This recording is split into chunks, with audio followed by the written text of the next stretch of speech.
A date which will live in infamy. Ao bem-estar dos trabalhadores. Você está ouvindo o História FM.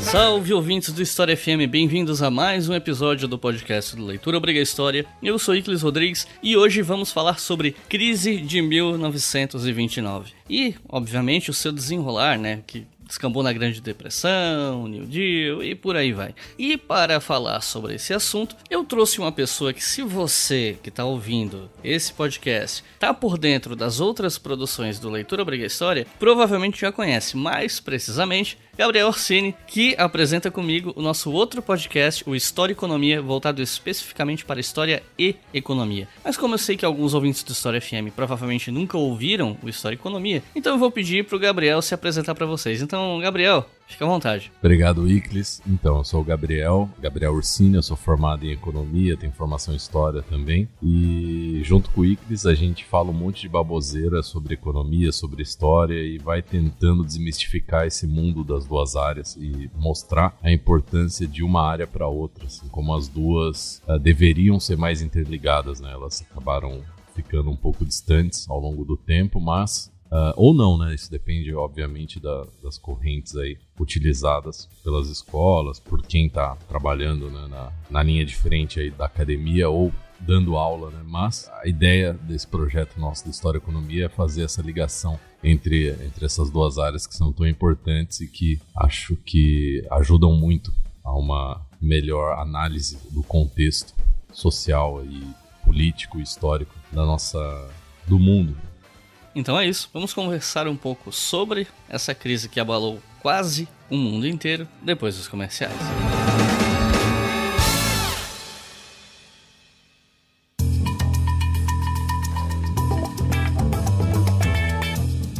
Pessoal, eu nem sei como falar isso pra vocês exatamente, porque é muito difícil descrever uma coisa visual num podcast, em formato de áudio. Mas temos camisa nova na nossa loja, na Doppel Store. Uma camisa que já estava para sair há um tempo, mas finalmente está no ar, que é a camisa Quero Ver Cuba Lançar. Uma camisa inspirada numa piada muito sem vergonha, mas também na crise dos mísseis de 1962, com arte do ilustrador Rafael Lousada, e que, bom, como é que eu vou descrever uma estampa em áudio, né? Mas fiquem tranquilos que vocês podem ver a camiseta em doppelstore.com.br. Se você for lá no nosso site historiafm.com, História FM é bem fácil de digitar, né? Bem fácil de saber como é que escreve. Então, historiafm.com, você vai no post desse episódio aqui, sobre a crise de 1929, e lá no post você vai achar tanto o link da Doppel Store, quanto a ilustração da nova camiseta. Eu vou botar lá pra vocês. Já faz um tempo que todo episódio lá no site eu coloco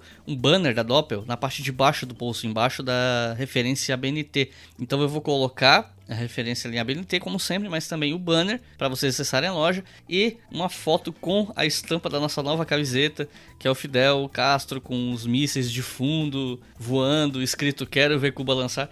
Perfeita para um carnaval que foi cancelado, para você passar em casa com a sua família e amigos, desde que vocês estejam morando junto. Por favor, não se juntem com amigos e parentes se vocês não moram juntos, beleza? Evitem esse tipo de coisa, pelo menos até vocês poderem ser vacinados. Mas enfim, ficou curioso para ver a estampa? Vai lá em doppelstore.com.br, Doppel com 2 P's, ou historiafm.com, vai no post desse episódio aqui, vai ter a foto da estampa da camisa e o link para acessar a nossa loja. Outra coisa que eu tenho que falar com vocês é que na semana retrasada, no episódio 47, eu vim aqui e falei para vocês sobre uma pesquisa que eu estava fazendo com o público do História FM, para saber um pouco mais sobre vocês e tal. O resultado dessa pesquisa foi publicado. Então, se você olhar lá em historiafm.com, o penúltimo post, o último vai ser esse post desse episódio aqui, mas o penúltimo é o post sobre o resultado da pesquisa. Se você tiver ouvido esse episódio aqui daqui a semanas ou meses e não conseguir achar na página inicial, é só clicar na lupa da busca e procurar por resultado da pesquisa, que aí vai aparecer esse post, ou você clica no botão textos, se bem que nosso site eventualmente pode acabar passando por uma mudança de design, não sei se vai ter botão, mas no momento tem o botão textos que você vai achar lá também. Mas na lupa, procurando por resultado da pesquisa, você também acha. Tem todas as informações, os resultados lá. Se você é pesquisador, que estuda história pública, quer estudar podcast, quer fazer um TCC em cima disso, esse post vai te ajudar muito porque ele tem dados muito precisos da audiência do História FM, de como ela pensa, escolaridade e até o episódio favorito, que por um acaso o episódio mais votado como favorito também é o meu episódio favorito. Mas vocês só vão saber qual é se vocês acessarem historiafm.com e clicarem nesse post. E por fim, não se esqueçam, a gente tem uma campanha no Apoia-se que financia o História FM e todos os outros podcasts do selo. Estação Brasil, Colunas de Hércules, História e Economia e até o História Noturna que tá parado há um tempão, não sei quando volta, só quando eu tiver afim. Mas financia todos os podcasts, incluindo podcast que tá vindo por aí. Tem podcast novo mais cedo ou mais tarde. E os nossos novos apoiadores e apoiadoras são Cássio Borges, Hugo Oliveira, Gustavo Gotardo, Acílio Tavares, Ana Paula Siqueira, Thiago Garcia, Lucas Moreira, Sofia Meirelles, Felipe Razeira, Gabriel Guilherme, Martim Pezzini, Rodrigo Moreno, Lucas Mioto, Lohan Ícaro, Luiz Fernando Moraes, Charles Luz, Talismar Gonçalves, Bruna Ribeiro, Flávio Almeida, Vitor Oliveira, Cristiana Weigel, Guilherme Simões e Eduardo Bindenwald. Muito obrigado, pessoal. Com R$2 por mês vocês estão financiando todos os podcasts do Leitura Obriga História. É material pra caramba, tudo fornecido gratuitamente para as pessoas e isso existe graças a vocês. Literalmente existe graças a vocês. Eu não teria feito nenhum dos podcasts extras se não fossem os nossos apoiadores. E lembrando, com R$5 ou mais por mês, vocês ouvem esses podcasts com antecedência. Tanto que vários dos nossos apoiadores já ouviram esse episódio dias antes do pessoal que está ouvindo agora que o episódio foi lançado oficialmente. Então é isso, chega de papo, vamos para o episódio.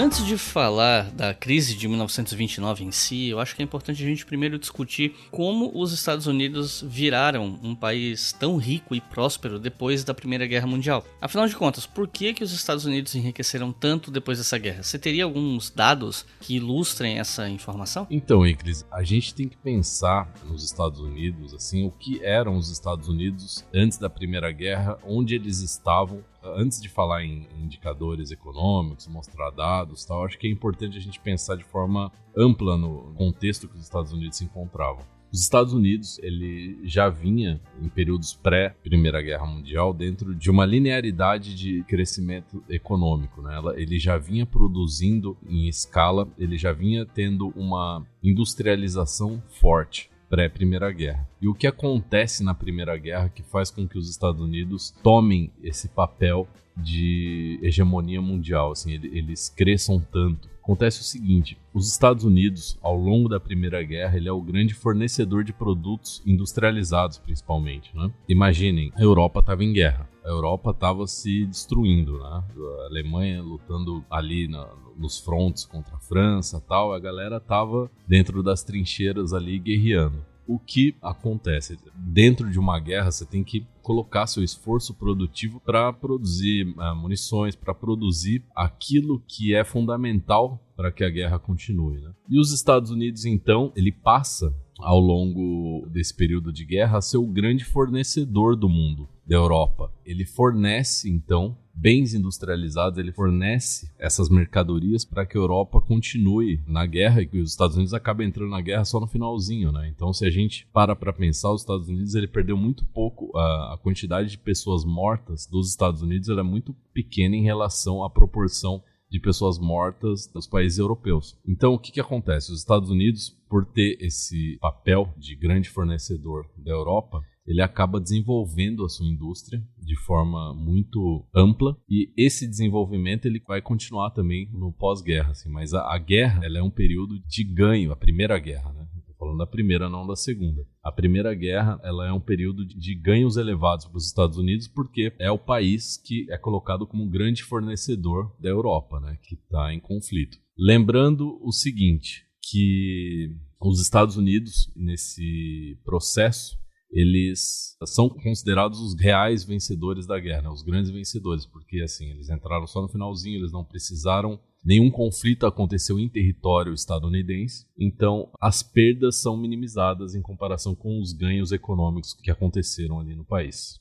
Tem uma citação do Hobsbawm que ele explica mais ou menos isso que eu disse em relação à posição dos Estados Unidos na guerra. Que ele fala o seguinte, está na página 101, 102 da Era dos Extremos. Ele fala que a guerra não apenas reforçou a posição dos Estados Unidos, né, como o maior produtor industrial do mundo, como os transformou no maior credor do mundo. Os britânicos haviam perdido cerca de 1/4 de seus investimentos globais durante a guerra, sobretudo os aplicados nos Estados Unidos, os quais tiveram de vender para comprar suprimentos de guerra. Os franceses perderam mais ou menos metade dos deles, em grande parte devido às revoluções e colapsos na Europa. Enquanto isso, os americanos, que tinham começado a guerra como um país devedor, terminaram-na como principal credor internacional. O que acontece, então, que a gente tem essa virada dos Estados Unidos? A gente tem que pensar não só na troca de mercadorias, né? Mas o fluxo de capital que foi para os Estados Unidos, ele conseguiu impulsionar o capitalismo de forma que a década seguinte, né, a década de 20, nos Estados Unidos, fosse o ápice do desenvolvimento capitalista ali naquele país. Enquanto os países europeus na década de 20 estavam endividados, os Estados Unidos ele estava no ápice do desenvolvimento capitalista. A guerra foi na Europa. Nos Estados Unidos se vivia um período de euforia, o American Way of Life, né? Aquele modo de vida americano em que havia uma ostentação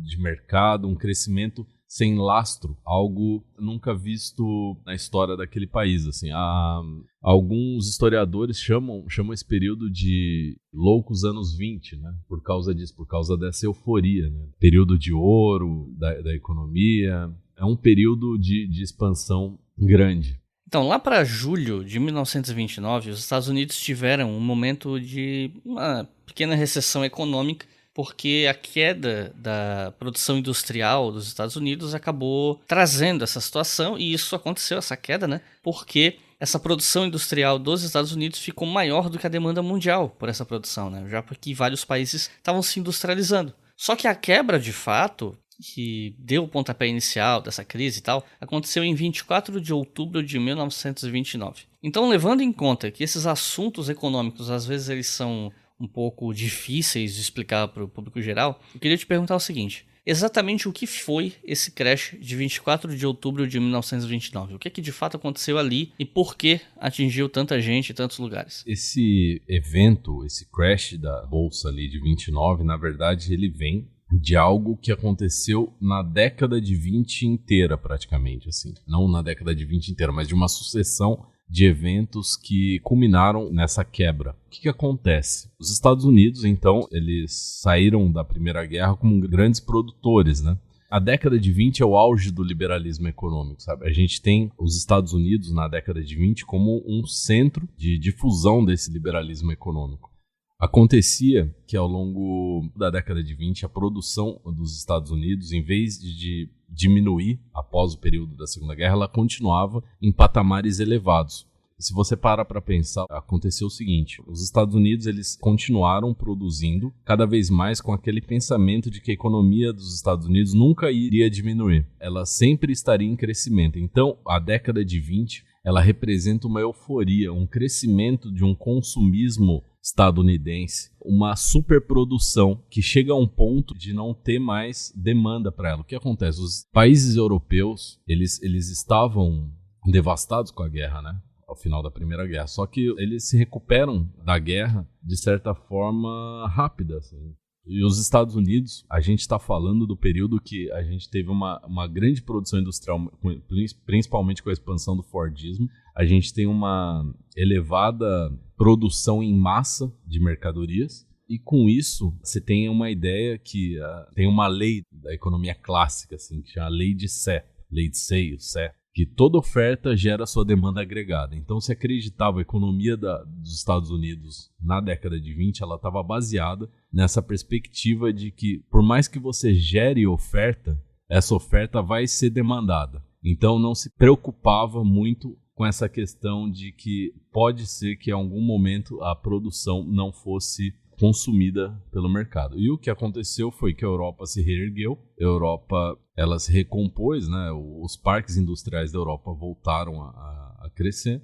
A Alemanha, dentro desse país, merece um destaque porque os parques industriais da Alemanha não foram tão afetados ao longo da Primeira Guerra Mundial. E a Alemanha, ela conseguiu se reerguer, mas com todas as questões do Tratado de Versalhes ali, a gente vai falar daqui a pouquinho, ela ficou pagando dívida e tal, ela teve outros problemas como hiperinflação e tal, mas os Estados Unidos, então, a crise, uma das razões da crise está nesse fato de que a produção ela aumenta muito, e você não consegue escoar essa produção. E o que sobra quando você não consegue escoar essa produção para o mercado internacional é o mercado interno. O que acontece? Acontece que o século XX, se a gente analisar os dados econômicos do século XX nos Estados Unidos, a gente tem um problema que é muito característico do capitalismo, eu acho, sabe? Que é o seguinte, a gente tem um elevado crescimento econômico, mas se a gente olha a questão da desigualdade social, ela também se eleva bastante. Como a gente consegue ver isso? Se a gente pegar os dados da década de 20 em relação aos pagamentos de trabalhadoras e trabalhadoras, a gente tem uma quase estabilidade dos pagamentos de salário. Os salários eles não têm elevações ao longo dessa década. Então, o que isso quer dizer? Quer dizer que o poder de consumo interno do país, ele não cresce em relação à capacidade produtiva que vem crescendo ao longo da década. Então, quando você tem uma crise por ter uma produção elevada, você não consegue usar o mercado interno para que esse mercado absorva essa produção. Então, esses produtos ficam parados e o estoque cheio dentro das empresas, as empresas começam a ter prejuízo, né? As empresas tendo prejuízo, isso evidencia que o preço delas, preço das ações da empresa, então, não é real, ele tem que cair, na verdade vai diminuindo, isso causa uma euforia do mercado e a gente chega nesse crash que foi em 29, né? Mas isso faz parte de uma cadeia de eventos que culminam nessa quebra. 1929, Black Tuesday. The New York Stock Exchange is in a panic. Frantic investors have scrambled to unload their stocks at any price. Embora tenha ocorrido essa quebra, né, num dia específico, o que a gente chama de crise 29 não é só essa quebra, não é só esse dia, né? Mas todos esses anos de recessão econômica que viriam pela frente, cuja faísca, digamos assim, foi essa quebra da bolsa e toda essa questão de mercado de ações, de especulação, etc. E aí eu queria te perguntar quais foram os impactos dessa crise nos anos que se seguiram e por que ela afetou tantos países? Então, Iclis, a gente precisa colocar o seguinte, cara, que se a gente analisa politicamente os Estados Unidos, tá? A gente tem a década de 20, de 21 a 33, a gente tem 3 presidentes republicanos que representam um liberalismo radical na esfera econômica. Esse liberalismo radical faz os Estados Unidos entrarem numa dinâmica de deixar o mercado se autorregular, não interferir no mercado e deixar com que o mercado volte e se regule sozinho, né? O que acontece? Ali a gente tinha alguns problemas na crise que eram muito latentes, que é a questão da superprodução, a gente tinha um subconsumo, porque como eu disse agora há pouco, os salários estavam baixos, a gente também tinha hipotecas agrícolas, na agricultura dos Estados Unidos, os bancos haviam começado a emprestar bastante dinheiro para compra de tratores e maquinário, então os produtores rurais acabavam se endividando, então você tinha vários problemas e essa produção agrícola também não conseguia ser exportada, então você tinha vários problemas que afetavam toda a dinâmica de estabilização econômica ali do mercado. Principalmente a questão da especulação. A gente tinha uma especulação gigantesca no mercado dos Estados Unidos ao longo de períodos próximos anteriores à crise de 29. As pessoas chegavam ao ponto de pegar empréstimos bancários para colocar dentro da bolsa de valores para que com esses empréstimos fosse possível uma rentabilização dentro dessa crença de que a economia sempre estaria crescendo. Então, Iclis, essa questão da crise ter um dia específico, ela não é tão verdadeira assim. A gente tem uma agenda assim da crise que acontece, por exemplo, em 24 de outubro de 1929, você já tem uma primeira euforia de mercado. 13 milhões de ações, elas são ofertadas, assim, as pessoas vendem, mas ali você tem um circuit break, que é a bolsa para. A bolsa para por 2 horas, os bancos estadunidenses se reúnem e falam, não, a gente vai salvar a economia, a gente vai injetar dinheiro na bolsa para recuperar essa euforia, essa venda de mercadorias ali. Mas isso não dá certo. Mesmo assim, no dia 25, 26, a bolsa continua oscilando. Dia 27, jornais tentam impulsionar o mercado, colocando notícias, tentando incentivar investidores a continuarem a injetar dinheiro no mercado. Dia 28 de outubro de 1929, a gente tem a falência de empresas sólidas e os bancos chegam a não ter mais liquidez. O que é isso? O banco ele empresta dinheiro para as pessoas e esse dinheiro que ele empresta não é o dinheiro do banco, ele empresta o dinheiro de alguém que tem dinheiro depositado. Por exemplo, você tem lá, sei lá, uma poupança, essa poupança te rende 2% ao ano. Esse dinheiro o banco vai emprestar para alguém a 6% ao ano. Então essa diferença de valores é lucro para o banco. Só que o banco emprestava tanto dinheiro que ele não tinha mais dinheiro para pagar quem ia lá no banco sacar. Então o banco chegou ao ponto de ficar sem liquidez. Isso causa uma euforia gigantesca e aí sim o pico da crise vem no dia 29/10, com a desvalorização da bolsa em 14 bilhões de dólares. Aí você tem uma crise geral que pega ali do mercado financeiro toda a estrutura de agentes econômicos da sociedade. Esse evento do dia 29 de outubro de 1929 é chamado de Quinta-feira Negra. Uma ressalva a esse termo, assim, a questão de que tudo que é negro é ruim, né? Então, tudo que tem essa denominação é classificado como algo ruim. Então, a gente tem que tomar cuidado com esses termos. Na história, que a gente estuda muito isso, fazer essa ressalva é muito importante porque não é, né? Então, a gente talvez deveria ressignificar, dar outro nome a esse evento. Mas ele ficou conhecido como Quinta-feira Negra. Esse evento onde vocês podem procurar depois na internet, tem várias imagens sobre isso. Uma imagem clássica que é do investidor vendendo um carro a $100 na rua, um carro que custaria cerca de 800, 700 dólares na época, né? Essa foto, inclusive, é a capa do episódio. Ah, é? Legal, legal. É importante falar que $100 não era pouco dinheiro também, tá? O carro não valia, sei lá, 10 mil dólares. Não, o carro valeria uns 700, 800, sei lá, $1.000 que sejam, mas assim, mesmo assim isso evidencia como as pessoas ficaram desesperadas. Tem vários casos de suicídios, pessoas jogando de prédio, enfim.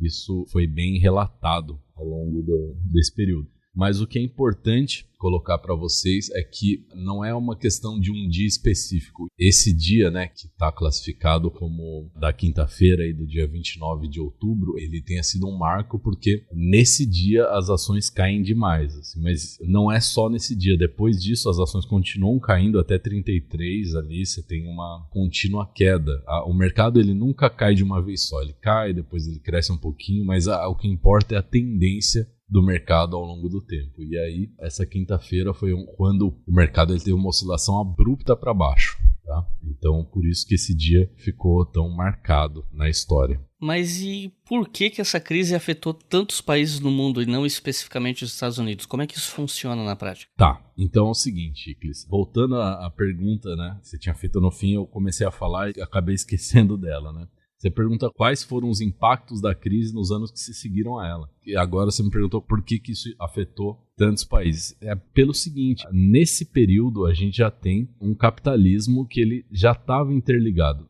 Os Estados Unidos, em 1929, já representavam 47%, repito, 47% da produção mundial. E 23,9% do consumo mundial. Então, se a gente para pensar que os Estados Unidos, como grande potência econômica daquela época, ela entra em crise, ela arrasta 23,9% do consumo mundial, ela arrasta então quase 1/4 de todo o consumo da economia mundial. Uma imagem que é bastante forte para a gente da história em relação a isso é a queima do café em São Paulo, né? Os produtores não tinham o que fazer com o café, que era exportado principalmente para os Estados Unidos, então eles tiveram que queimar grandes montanhas de café por aqui. Eu já ouvi boatos, né, que isso poderia ser os primórdios de uma política keynesiana, né, uma intervenção estatal, que a gente vai falar daqui a pouquinho. Mas é interessante como a crise ela chega até aqui. E ela vai avançando também. Eu tenho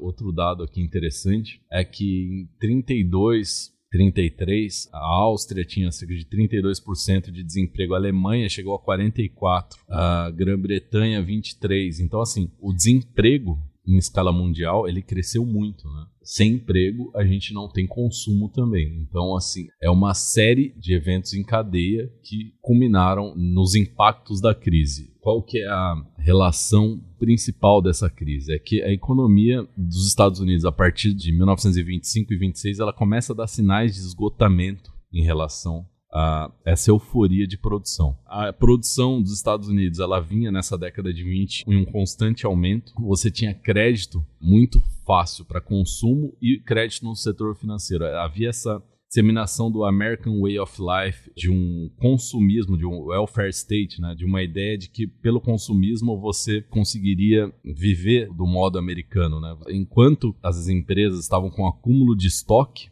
as indústrias tinham um acúmulo de estoque, você tinha uma tomada de crédito sem mecanismos de controle, uma crença num crescimento inesgotável de demanda, você tinha um consumismo cada vez maior. E assim, a gente tem que lembrar que a gente está falando de 1929. Hoje ainda é uma bagunça, você imagina em 1929, sem computador, né? Como é que era? Então assim, cara, ao longo da crise de 29, umas coisas absurdas aconteceram. A questão de fraudes fiscais, assim, as empresas se endividavam, o crédito, a regulamentação do mercado financeiro não era próxima do que é hoje. Hoje é bagunçado, imagina naquela época. Então, assim, as empresas falsificavam balancetes, imagina os balancetes feitos à mão. Você tinha valorizações artificiais, fraudes fiscais mesmo, assim, das ações. E os bancos também, eles não controlavam essa questão do crédito, não. Tinha uma expansão gigantesca de crédito. A questão da liquidez, como eu disse para vocês, assim, os bancos não se preocupavam em ter um mínimo de liquidez. O que é isso? É a questão de que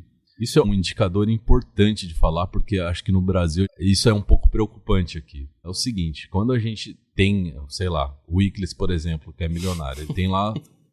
Por causa do Leitura Obriga História, ele tem uns 10 milhões de dólares na conta corrente dele. Mas se ele chegar lá amanhã no banco e falar, pessoal, eu vim sacar meus 10 milhões de dólares, provavelmente o banco não vai dar esse dinheiro para ele na hora. O banco vai falar, não, Wikileaks, você tinha que ter agendado, tal, eu preciso tirar. Porque banco não deixa dinheiro parado. Só que tem regulamentações sobre isso, tá? O banco ele tem que deixar um percentual do dinheiro que está investido no banco, que está lá, guardado, ele tem que deixar um percentual, sei lá, no Brasil é baixíssimo, isso deve ser 5%, no máximo, assim, 4%. Porque se alguém quiser sacar, tira esse dinheiro, entendeu? Os outros 95% do nosso dinheiro que está no banco está investido em N lugares diferentes. Então, essa perda de liquidez é isso, assim. As pessoas iam até o banco para sacar o dinheiro delas e não conseguiam pegar esse dinheiro, porque esse dinheiro já tinha sido emprestado para um produtor rural, esse dinheiro já tinha sido emprestado para outras pessoas, então o banco perde a liquidez, assim. É uma coisa realmente inimaginável, né? Como que o setor financeiro ele consegue atuar dessa forma sem regulamentação. O que é importante disso é que nessa especulação, né, as bases de valoração, os lastros do mercado, eles são totalmente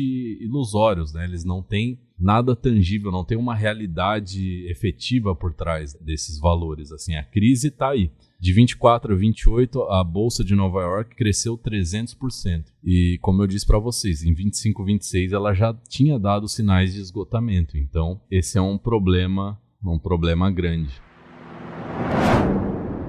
There were false expectations. Investors began to lose confidence in the market. And the crisis of confidence led to a selling panic, and then the inevitable happened. Uma coisa que muita gente não sabe sobre essa crise é que a União Soviética ela saiu praticamente imune dela.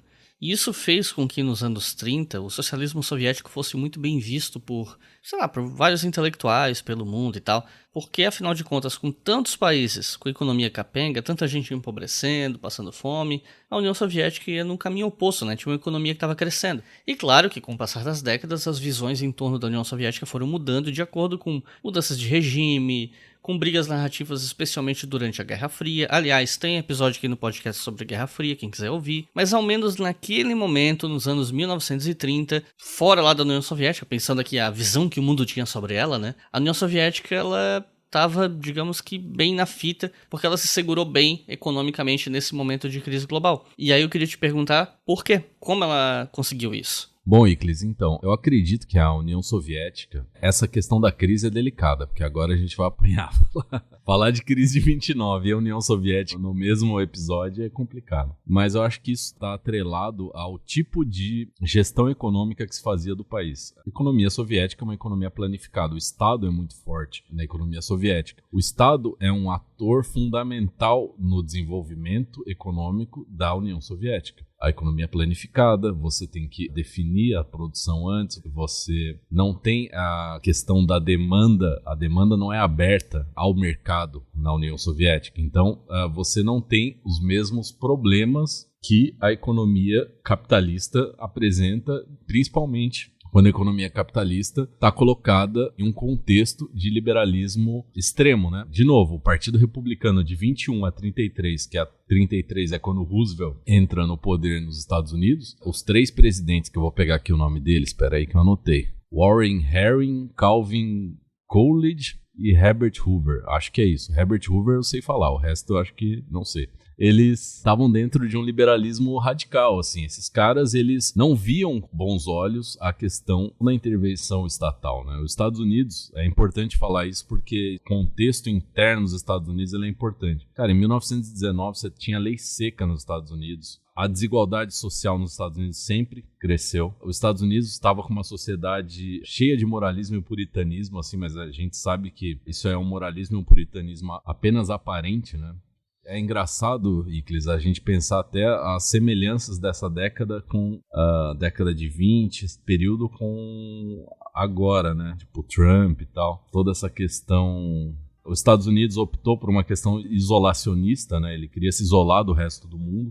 Ele queria ficar sozinho ali. Eles já se achavam o centro do mundo sem precisar de outros países para se desenvolver. Ele tinha oposições a ideais estrangeiros, restrições à imigração. Então, ser estadunidense é aquela questão de que é o homem branco com o American Way of Life que está baseado no consumismo. Para consumir, você tem um acesso a crédito gigantesco, uma alta taxa de acumulação de capital. E isso também colocado pelo crédito, né? O crédito era fácil, ele não tinha tanto lastro. Então você conseguia. Um dado importante sobre isso é que de 23 a 29, os salários nos Estados Unidos, eles tiveram um crescimento bruto de 600 milhões de dólares. Enquanto a indústria, o setor de bens de consumo duráveis, eles cresceram 10 bilhões de dólares. Então, se a gente faz a diferença dos dois ali, a gente tem 9,4 bilhões de dólares ali, que simplesmente eram produção, mas que não faziam parte do consumo interno do país. Assim. Essa produção não era para ser consumida internamente. 5% da população entre 23 e 29 concentrava 1/3 da renda.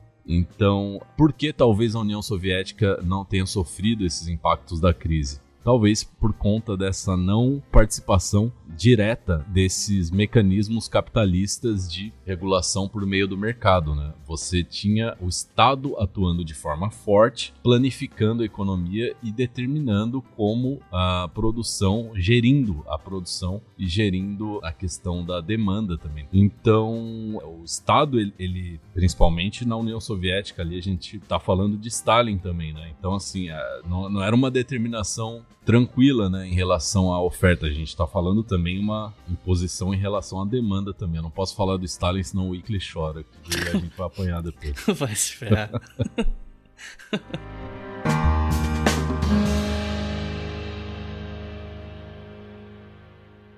Você está ouvindo o História FM.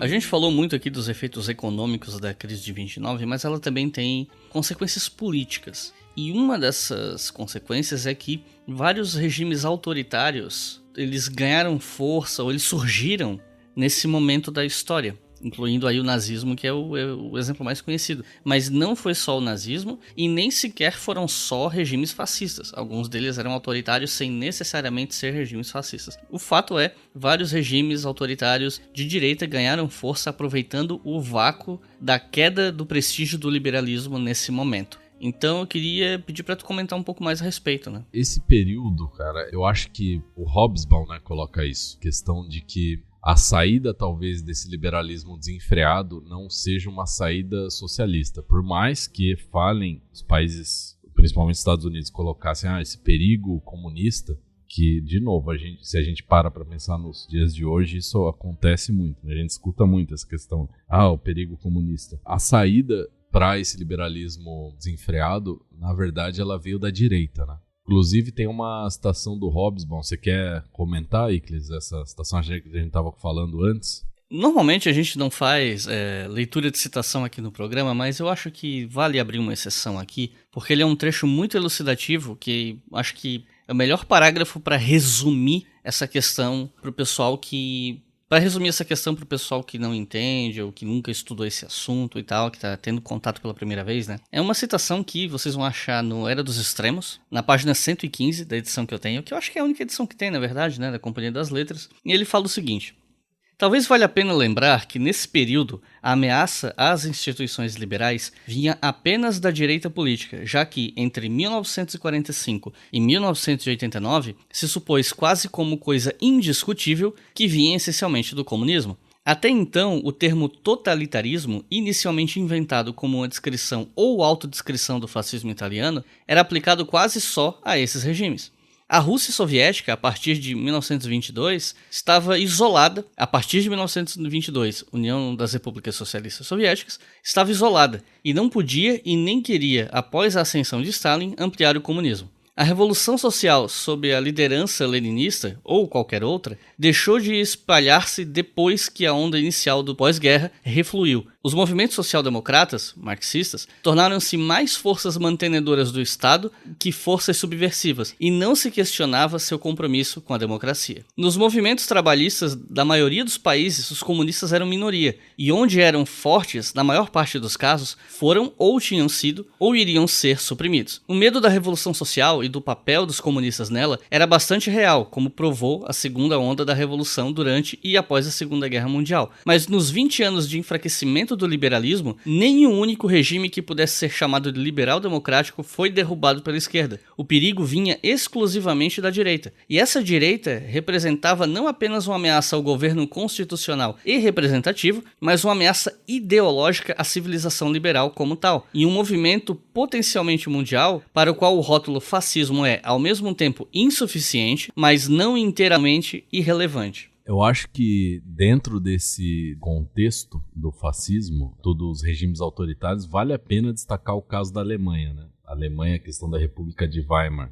A Primeira Guerra na Alemanha, como eu disse anteriormente aqui, ela conseguiu, apesar dos conflitos, ela conseguiu segurar o parque industrial dela, só que ela teve que pagar as indenizações impostas ali no Tratado de Versalhes, né? Isso teve uma inflação gigantesca, até que em 22 a Alemanha declara moratória em relação ao tratado. Como represália, em 23, Bélgica e França ocupam o Vale de Ruhr, que eu não sei falar também, mas o Iclis sabe. Ruhr. Ruhr.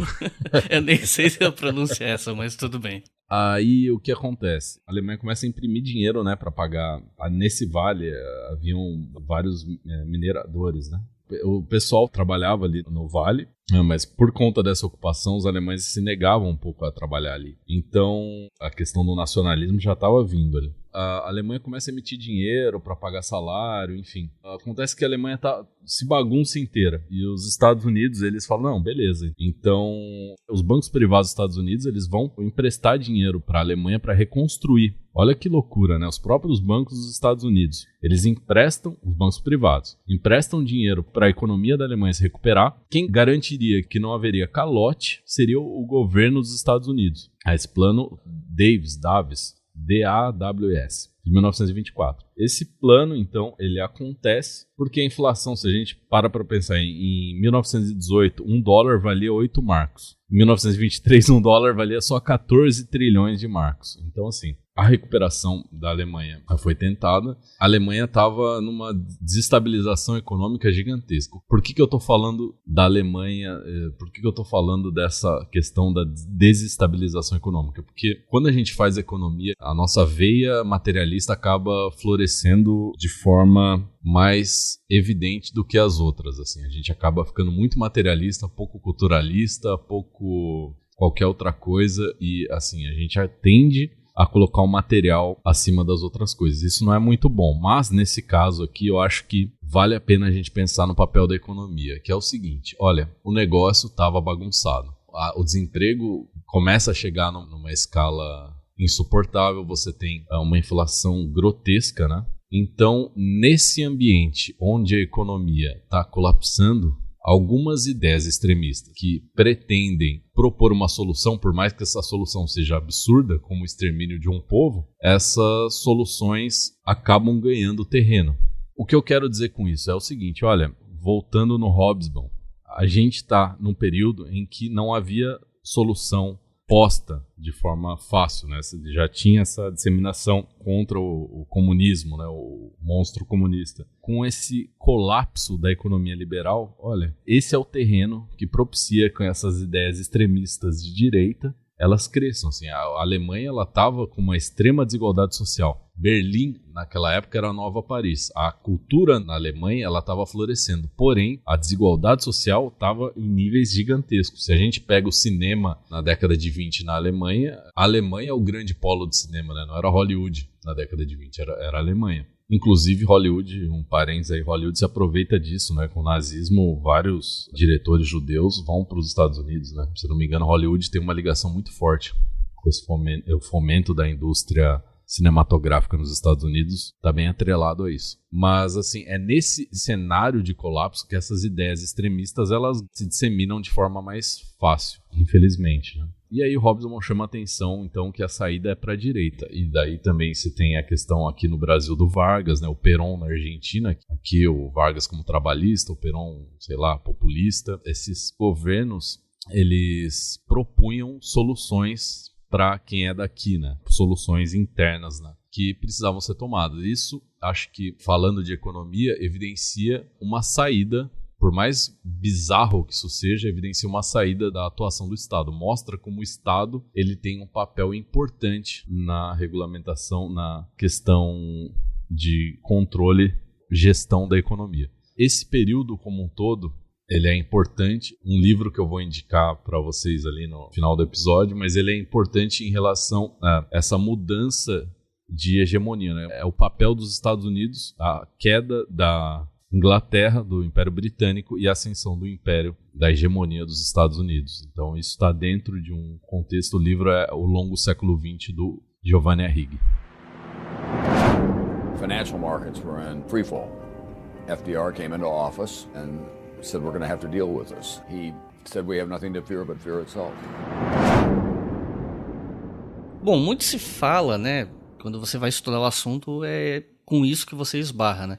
Que os Estados Unidos começaram a sair do buraco por conta do New Deal, que foi proposto pelo presidente Franklin Delano Roosevelt, que alguns vão grafar como FDR, né, ou FDR. Enfim, o que foi exatamente o New Deal? O que foi esse negócio que, teoricamente falando, tirou os Estados Unidos, ou pelo menos foi o pontapé inicial para tirar os Estados Unidos do buraco? Como é que ele funcionava? Como ele efetivamente melhorou a situação do país? O Roosevelt foi eleito em 1933, né? Ele rompe com aquilo que eu vinha dizendo. O Roosevelt era democrata, ele rompe com aquele período de governo republicano que vem desde 1921. Ele rompe também com essa dinâmica de um liberalismo extremo, né, extremista. O New Deal é um plano econômico elaborado pelo Brain Trust, né, uma instituição criada ali para crise, né, que tem muita influência do keynesianismo. O que é isso? Agora a gente vai entrar um pouco em teoria econômica, mas eu vou tentar ser mais sucinto possível. O Keynes, ele tem a obra dele, a obra principal do Keynes, que é chamada de A Teoria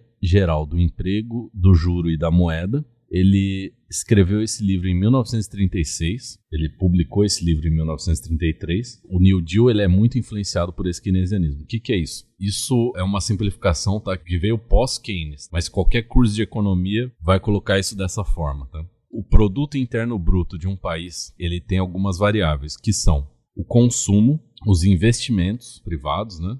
Os gastos governamentais e a balança comercial, a exportação menos importação. O que o Keynes falou, olha, eu estou sendo muito sintético, tá? Mas estou resumindo isso, tentando colocar isso da forma mais didática possível. Não é isso, mas é próximo disso, tá?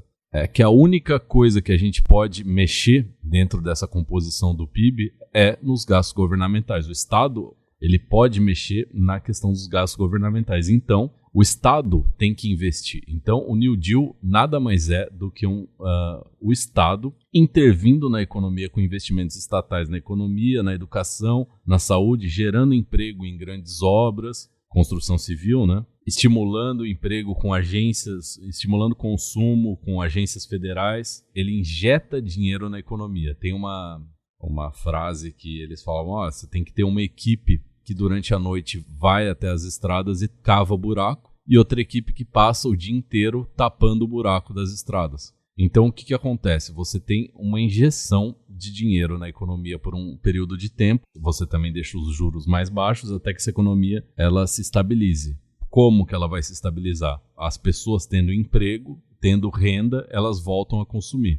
Elas voltando a consumir, elas voltam a pagar imposto. Então, o imposto, teoricamente, evitaria um problema que só da gente pensar nessa política já fica mais evidente, que é a questão do déficit público, né? Se o governo está injetando dinheiro na economia, ele vai ter um déficit grande nas contas públicas. Porém, a ideia do keynesianismo é que a médio prazo, né, você consiga recuperar esse dinheiro através dos impostos. E o New Deal, então, ele é uma saída capitalista, importante colocar isso, porque tem o seguinte, tem muita gente que quando fala intervenção estatal acha que a gente está falando só de comunismo. Não, o socialismo, o comunismo, não. O keynesianismo, ele é uma saída capitalista, ele não é uma saída de esquerda.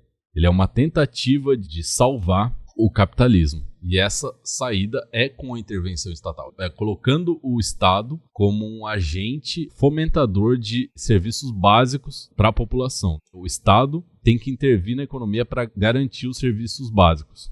E dentro desse contexto ali, a gente tem a questão... Isso é tão não de esquerda, né? Porque junto com isso coloca crédito para as indústrias, mas tem também uma propaganda anticomunista, tem programas assistencialistas e tal. Isso faz com que o keynesianismo, na verdade, ele seja uma saída do capitalismo para se reestruturar diante de uma crise como foi a crise de 1929. E o New Deal é um exemplo disso. A gente tem aqui no Brasil a questão que o Vargas, como eu disse agora há pouco, o Vargas ele comprou os estoques dos cafeicultores, né, no Brasil, porque o Estado comprou aqui, porque esse estoque não tinha para quem ser vendido. Então, para não ter um colapso geral da economia, o Estado foi lá e comprou o café e tacou fogo no café. Então, por isso que se fala que, olha, talvez, não sei, tá? Se isso é ou não política keynesiana, mas talvez ali se tenha começado uma política keynesiana porque se injetou diretamente dinheiro na economia. Eu acho que não, porque assim, esse dinheiro na verdade está dando para grandes produtores, né? Então você está dando para produtores específicos, você não está gerando emprego, você não está preocupado com o mercado consumidor em si. Mas o keynesianismo, o New Deal, ele é uma expressão dessa questão da intervenção estatal na economia através dos gastos governamentais. Lembrando, as variáveis são consumo, investimento e gastos do governo e a balança comercial. O que o Estado pode mexer é nos gastos de governo, né, e retornar isso através da tributação depois. A questão dos juros também, ela pode fomentar. Deixando os juros baixos, ela pode incentivar, porque os juros baixos incentivam as pessoas que detêm capital a investir no setor produtivo, não deixar esse capital no mercado financeiro, por exemplo, ou em algo especulativo, porque como o juros está baixo, esse capital não vai ser tão rentabilizado. Os ganhos em cima desse capital não vão ser tão altos. Então, isso faz com que as pessoas deixem esse montante de dinheiro no setor produtivo, queiram novamente investir no setor produtivo. Isso é um problema, só um parênteses aqui, mas isso é um problema por muito tempo perdurou no Brasil, né? Na década de 90, se eu não me engano, a gente chegou a ter juros reais no Brasil de cerca de 64%. Então você imagina, o cara tinha lá 1 milhão, ele nunca iria abrir uma indústria, ele ia deixar 1 milhão investido no Tesouro Direto, por exemplo, porque se ele não fizesse nada, ele ia ganhar 64% em um ano, então valia muito mais a pena deixar o dinheiro parado do que investir na indústria, que tem toda a questão de pode falir, toda a dor de cabeça de uma produção, então a questão dos juros também são importantes. É por isso que o Iclis defende tanto o nosso excelentíssimo ministro Paulo Guedes, porque ele... Ô, Gabriel, tu para com essa palhaçada que daqui a pouco vai ter gente acreditando.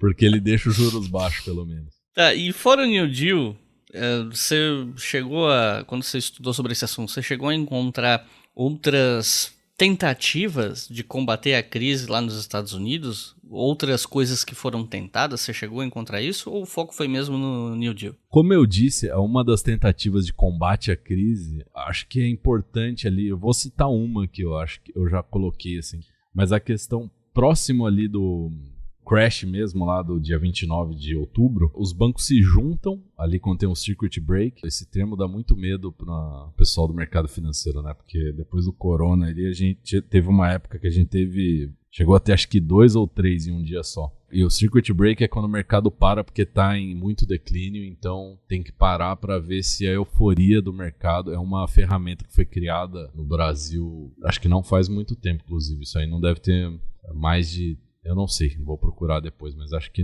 isso é final dos anos 90 para cá. Mas é uma ferramenta que faz com que, no Brasil, né, se ele cai acima de 10%, a Bovespa cai acima de 10%, ela para, fica meia hora parada para o mercado se acalmar, como se fosse um chacoalhão. Você fala, cara, o que você está fazendo da sua vida? Você tem certeza disso mesmo? E isso aconteceu lá antes do dia 29, eu citei aqui para vocês, e teve um momento que a Bolsa de Nova York parou, os bancos se reuniram e falaram, não, a gente vai bancar a crise, a gente vai injetar dinheiro aqui para tentar salvar tudo. Então, assim, acho que foram tentadas, sim, políticas, mas nada de forma efetiva pensando na atuação do Estado. As políticas que pensaram na atuação do Estado mesmo são as políticas keynesianas. Isso aí é importante, acho que no próximo bloco a gente já pensa por quê. Só a política keynesiana pensou nessa relação estatal quando a gente pensar nas vertentes, né, que estão por trás dessas ações.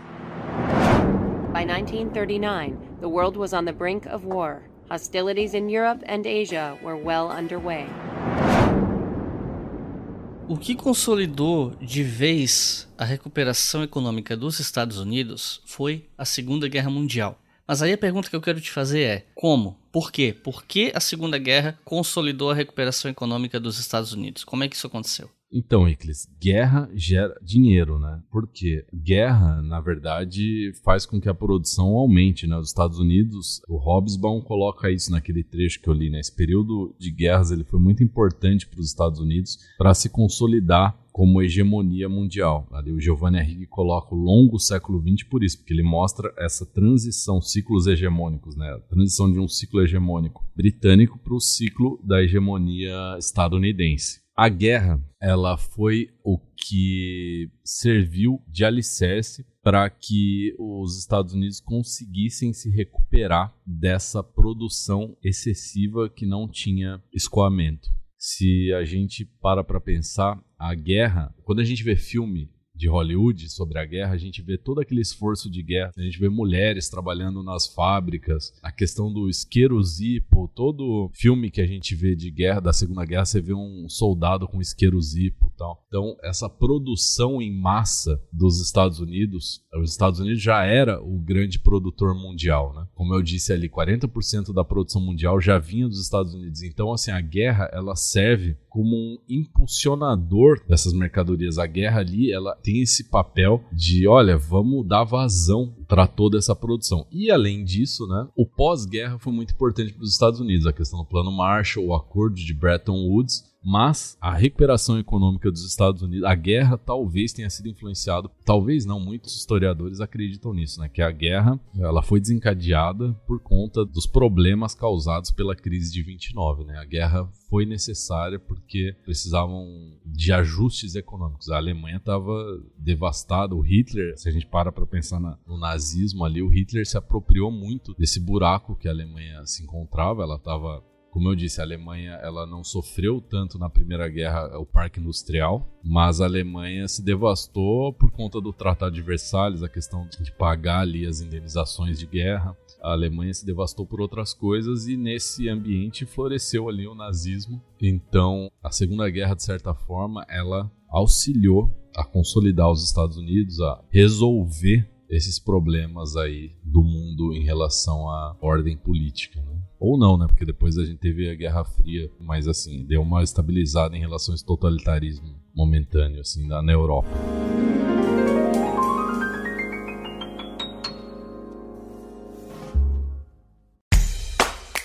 O Leitura Obriga História é um selo de produção de podcasts de história e humanidades. E a nossa campanha no Apoia-se financia esse e todos os outros podcasts. Então acesse apoia.se/obrigahistoria e colabore para manter esse projeto educacional gratuito no ar.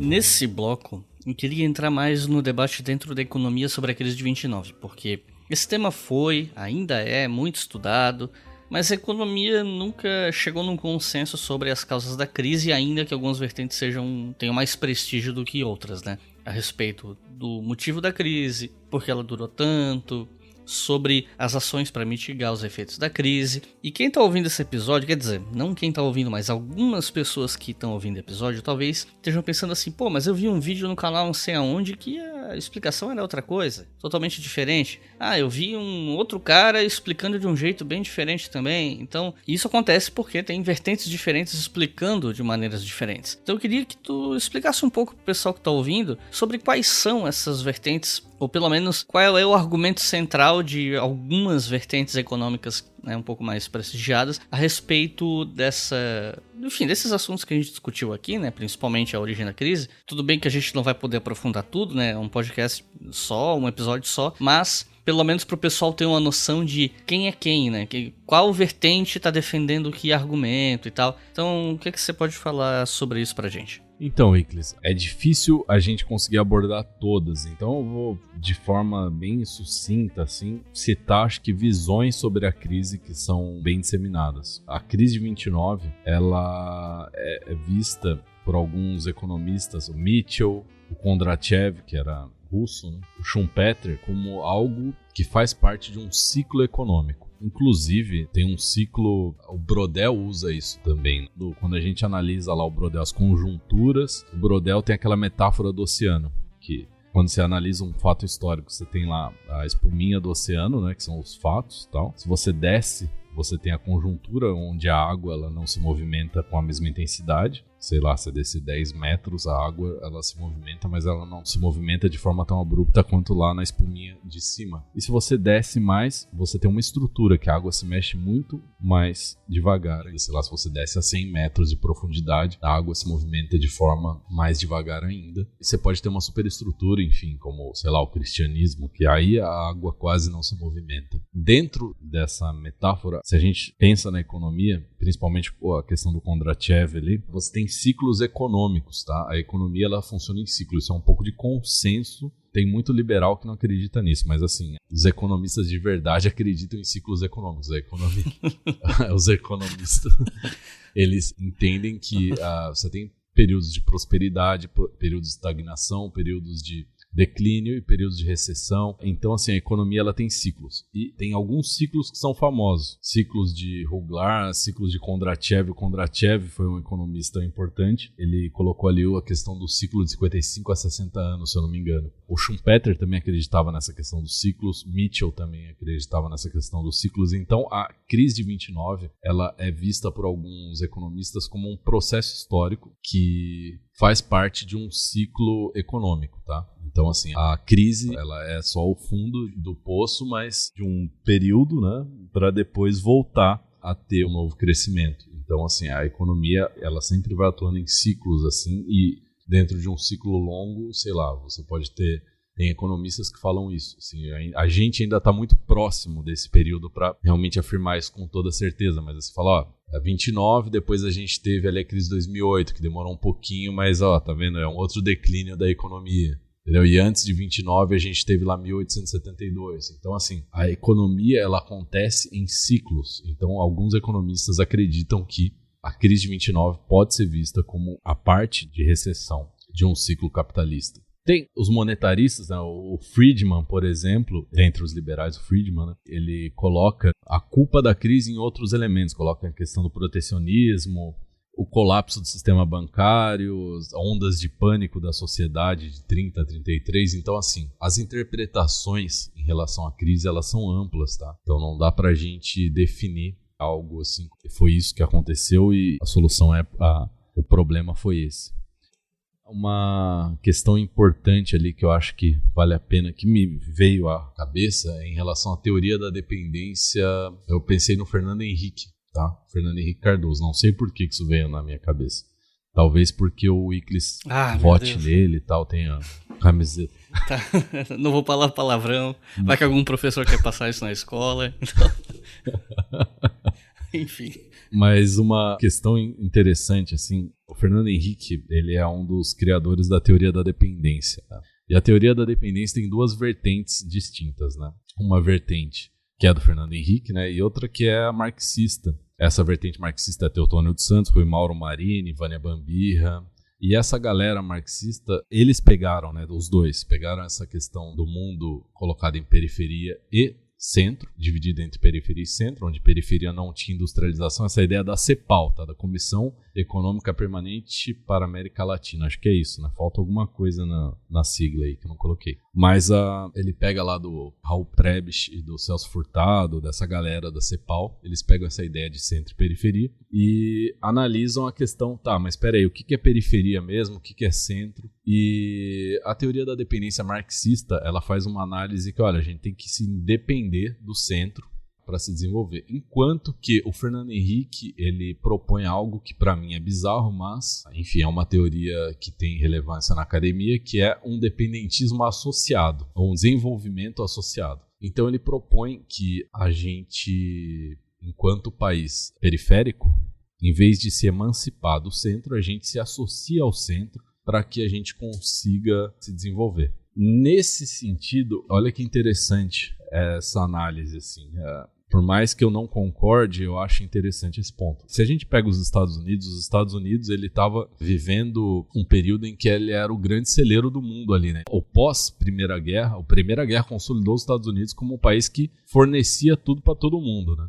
Só que a demanda mundial mudou, né? E os Estados Unidos continuou com uma superprodução e não tinha para quem escoar essa produção. Então, se a gente, usando essa vertente dele, por um golpe de sorte, talvez... Golpe de sorte é um termo que eu não gosto, mas tá ali, né? Golpe de sorte da história. Ocorreu a Segunda Guerra Mundial. Os Estados Unidos, eles conseguiram se consolidar como hegemonia, né? Como centro do mundo. Já tinham saído, né, dessa questão da periferia, mas assim, as duas guerras consolidaram efetivamente os Estados Unidos como centro efetivo da economia mundial. E essa teoria dele coloca então uma coisa que vem lá do David Ricardo, que é a questão da lei das vantagens comparativas, que é o seguinte, olha, na lei das vantagens comparativas você deve produzir aquilo que os outros países não produzem. Por exemplo, se o mundo fosse apenas de dois países, um produz queijo, outro produz vinho, o que produz vinho tem que mesmo continuar produzindo vinho, o que produz queijo tem que mesmo continuar produzindo queijo. Um não pode produzir o que o outro produz, né? E assim o mercado, a troca aconteceria, né? Porque um vai depender da produção do outro. Estou simplificando também essa questão das leis das vantagens comparativas.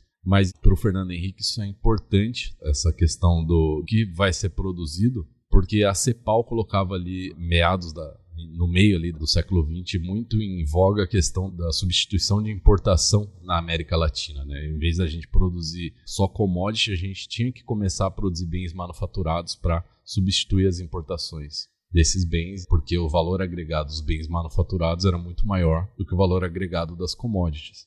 Mas eu chamei atenção pro Fernando Henrique aqui pelo seguinte, porque olha, isso é muito utilizado por essa galera da teoria do desenvolvimento, que usa a vertente dele e fala, não, mas espera aí, pode acontecer algum evento, como a Segunda Guerra Mundial, que mesmo produzindo bens com pouca manufatura, você consiga se desenvolver. Então, eu queria chamar atenção para isso também, não concordo, eu acho que não é esse caminho, eu estou muito mais inclinado com o pessoal marxista, da teoria da dependência marxista, que fala, não, o caminho é se emancipar mesmo, mas lembrei disso, assim, e acho que é importante colocar também. E é até engraçado você falar sobre a importância da emancipação, levando em consideração que a gente está gravando esse episódio um dia depois do anúncio de que a Ford vai fechar as fábricas no Brasil e botar mais de 5 mil funcionários na rua, né? Enfim, me veio isso na cabeça, assim, de forma totalmente aleatória. A gente não precisa entrar nesse assunto, porque não é o tema do episódio, mas fica aqui a sementinha para o pessoal que está ouvindo pensar um pouco. E aí, é legal pensar no Ford, no Henry Ford, né? A questão como ele era uma pessoa que defendia ideais de puritanismo, de raça ariana também, né? Ele tinha inclinações nazistas muito fortes, né? Sim. Então, interessante pensar isso também. Tá tudo dentro desse contexto da crise de 29. The working out of a great national program that seeks the primary good of the greater number. It is true that the toes of some people are being stepped on. E bom, tem todo um debate em torno do New Deal também, porque eu já vi muitas vezes uma galera falando que não, o New Deal piorou a crise por conta do intervencionismo e tal, até você mencionou um pouco disso. Só que me parece que dentro da economia, a interpretação do New Deal como sendo o que tirou os Estados Unidos da crise até a Segunda Guerra Mundial consolidar essa tirada, né? Me parece que essa interpretação na economia ela é hegemônica. Só que nas redes sociais, etc., o que você vê é o oposto disso, né? E aí eu queria te perguntar qual é o debate em torno do New Deal, né? Então, Iclis, acho que se a gente para pensar no Brasil, as redes sociais elas estão colocando isso em voga também pelo seguinte, olha, o PT, ele aplicava políticas keynesianas, né, na economia. O PAC, lá, o Plano de Aceleração de Crescimento, ele nada mais é do que uma grande política keynesiana. Então, essa política keynesiana aí do New Deal, como funciona? O Estado injeta dinheiro gerando emprego, esse emprego gera salários, né? O salário gera consumo gera produção e a produção volta para o emprego, gera emprego de novo. Então, assim, o Estado injeta esse dinheiro fazendo com que esse emprego, salário, consumo, produção, ele vá se movimentando. O problema disso, acho que, inclusive, se a gente pensa no caso da Dilma e das pedaladas fiscais, que a crítica está em relação ao déficit, né? Ao déficit das contas públicas, que é a acusação que foi feita a ela, né? Por quê? Porque no curto prazo esse processo, se ele for feito de forma desenfreada, você não consegue resolver a questão das contas públicas mesmo. Assim, você não consegue fazer com que os impostos recuperem em totalidade aquele dinheiro investido para fomentar os empregos. Assim. Então, é uma coisa que a gente fala muito, assim, quem estuda economia, que a gente tem, assim como a gente tem ciclos econômicos, a gente tem ciclos de liberalismo, extrema-direita, sei lá, né? Você tem ciclos de liberalismo, depois tem ciclos de keynesianismo na economia, mas sempre é uma oscilação, liberalismo, keynesianismo, assim, sabe? Porque tem essa questão do déficit das contas públicas, assim. Acho que essa é uma acusação, por isso que nas redes sociais isso está bem colocado, assim, por conta dessa preocupação. Se eu pudesse escolher, eu escolheria 1000 vezes ter déficit do que ter desemprego, né?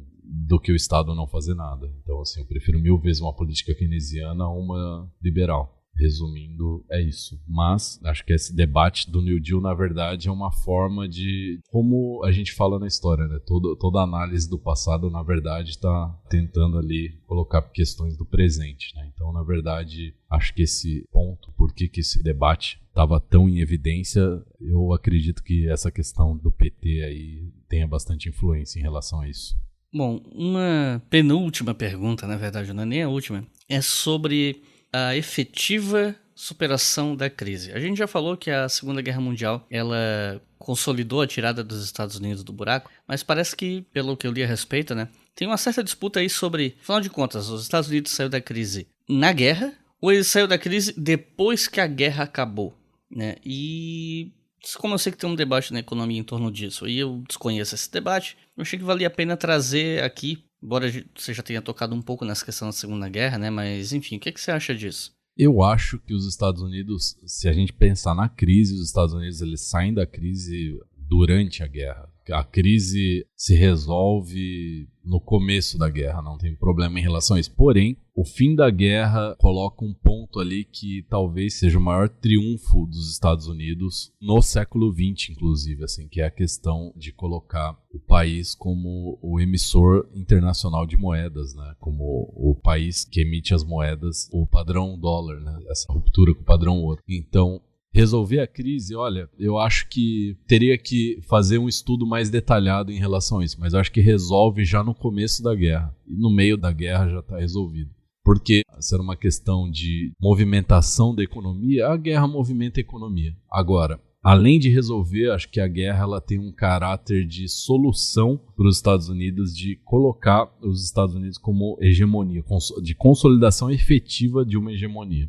Daí eu colocaria os acordos do final da guerra como um elemento fundamental. E, para terminar, aproveitando que você falou em acordos, minha última pergunta era justamente sobre um tema que já foi mencionado lá no nosso outro podcast, né, no História e Economia, que foram os acordos de Bretton Woods, que é uma consequência direta tanto da crise quanto da guerra. E aí eu queria que você explicasse para o pessoal o que foi esses acordos e o que foi efetivamente discutido nele e as consequências dele para o resto do século XX e para o mundo hoje. Então, Eglis, isso a gente já debateu bastante quando a gente falou de financiarização lá no nosso episódio de financiarização lá no História e Economia.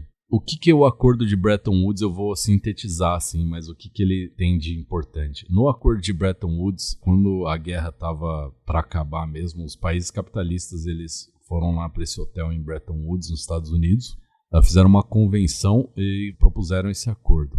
Ali você tinham duas figuras que foram importantes, Dexter White, representando os Estados Unidos, os interesses estadunidenses, e o Keynes, sim, o Keynes que a gente falou até agora, representando interesses da Inglaterra, né, do Império Britânico. Os grandes vencedores desse acordo foram os Estados Unidos. Por quê? Porque ali, com esse acordo, ficou estipulado que haveria uma mudança do padrão de moeda internacional. A moeda internacional até então era o ouro.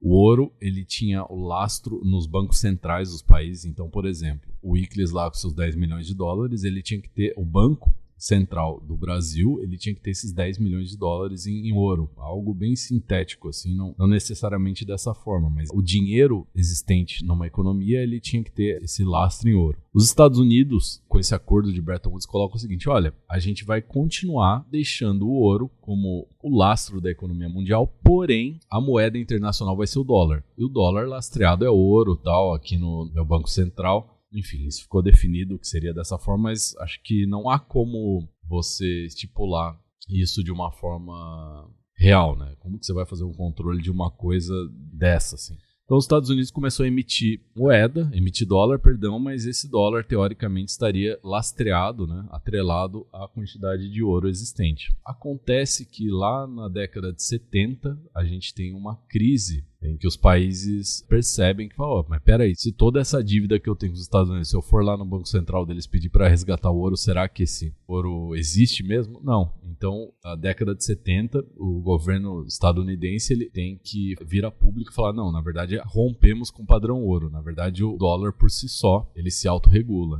Não existe mais um lastro na economia mundial baseado em ouro. Na verdade, o lastro é o próprio dólar, assim. O próprio mercado vai se regular. Isso é muito importante. Eu acho que esse talvez seja o maior crime, né? O maior triunfo dos Estados Unidos pós-Segunda Guerra. Porque se o cara é dono da impressora do mundo, o cara pode imprimir quanto dinheiro ele quiser, que como a moeda internacional é o dólar, de certa forma, em alguns períodos da economia isso aconteceu, você pode exportar a sua inflação para outros países, né? Então, se você, por exemplo, emite, como o caso da Alemanha lá na República de Weimar que a gente estava falando, se a Alemanha ficou emitindo papel moeda dentro da economia, a Alemanha emitindo papel moeda, a única coisa que acontecia ali era que a inflação aumentava vertiginosamente, né? Imprimir dinheiro não significa resolver problema, na verdade você está criando outro problema, você está enchendo o que custava 10 vai custar 100, se você imprime 10 vezes mais dinheiro, você não tem uma produção de riqueza efetiva. Porém, no caso dos Estados Unidos, como o padrão de moeda internacional. O dólar seria como se você estivesse imprimindo ouro, criando ouro, achando jazidas de ouro, algo nesse sentido. Então você exporta isso para o resto do mundo, porque as transações internacionais são feitas em dólar. Então eu coloco que esse acordo de Bretton Woods ele é muito importante porque ele coloca esse poderio estadunidense no novo patamar, principalmente econômico. É ali que a gente começa a ter esse processo de financiarização da economia de uma forma mais latente. Então, voltando à pergunta anterior, eu diria que para resolver a crise, talvez no começo da Segunda Guerra, a coisa já teria se resolvido, assim. Meados, assim, a gente já não teria tanto problema, mas assim, a Bretton Woods é jogar cal em cima mesmo, assim, é onde ali a gente resolve qualquer problema e se coloca como hegemonia. Já era o maior produtor mundial e aí você consegue ainda ter um controle sobre a economia que em poucos períodos da história acho que alguma nação conseguiu ter.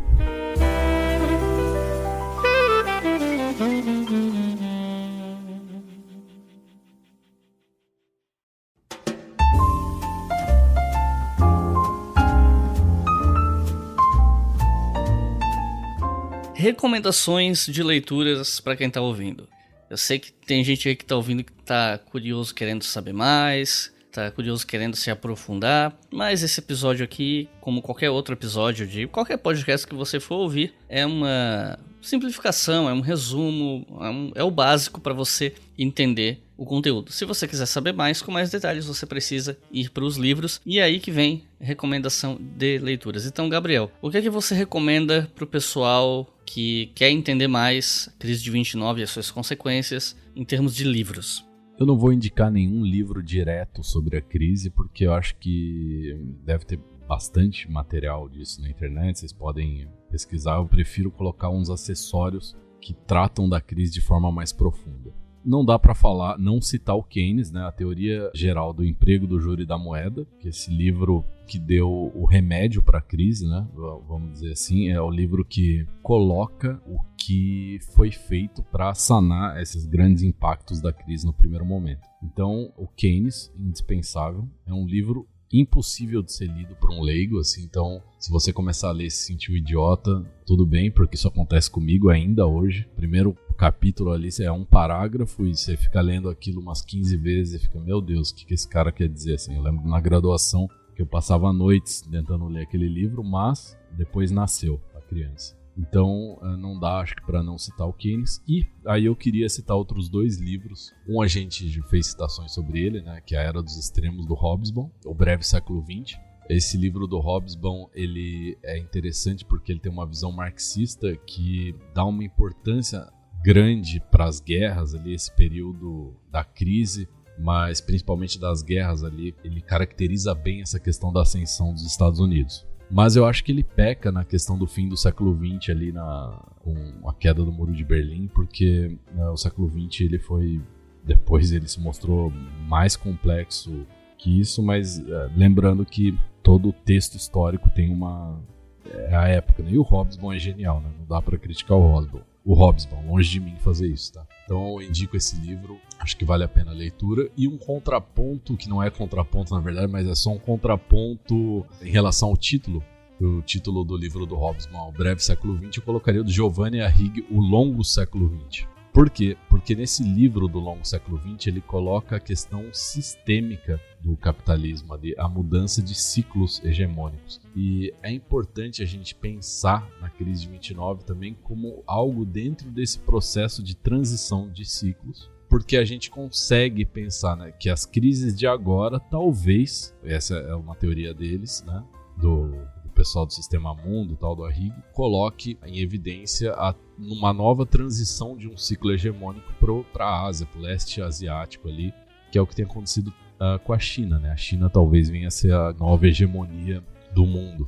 Então, vale a pena demais de se inteirar mais dessas discussões. Tem muita gente que critica o Arrighi e tal, mas eu acho que é um livro importantíssimo para a gente poder pensar essa questão do ciclo hegemônico ali, da ascensão dos Estados Unidos e como essa questão da crise está vinculada, tem um papel importantíssimo dentro desse caminhar dos Estados Unidos aí para a hegemonia, né? Bom, então é isso. Muito obrigado por terem ouvido até o final. Gabriel, gostaria de fazer alguma consideração final? Não, gente, é isso. Tô de volta depois do corona. Tô meio acabado ainda, mas estamos aí. Queria dizer, fique em casa ainda. Enquanto eu não tomar vacina, fique em casa. Pelo amor de Deus. Então é isso. Vacinem-se quando essa vacina sair. Sabe-se lá quando, mas esperamos que em breve. Muito obrigado por terem ouvido até o final. Não se esqueçam que a gente tem esse outro podcast, História e Economia. Ele entrou no hiato, mas eu acho que quando esse episódio sair ele já vai ter voltado, ou pelo menos assim espero. E já tem 7 episódios no ar, antes mesmo desse hiato, sobre diversos assuntos.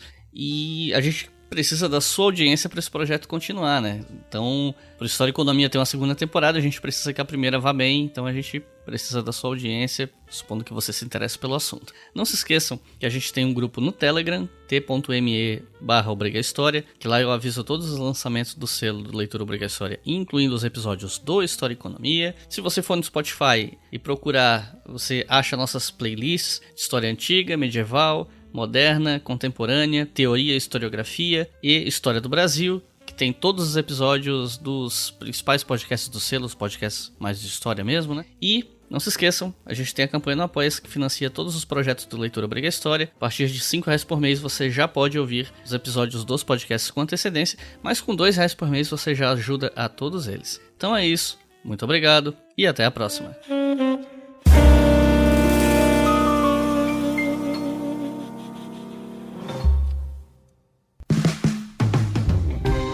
Este podcast foi financiado por nossos colaboradores no Apoia-se. Acesse apoia.se/obrigahistoria e contribua para manter este projeto educacional gratuito no ar.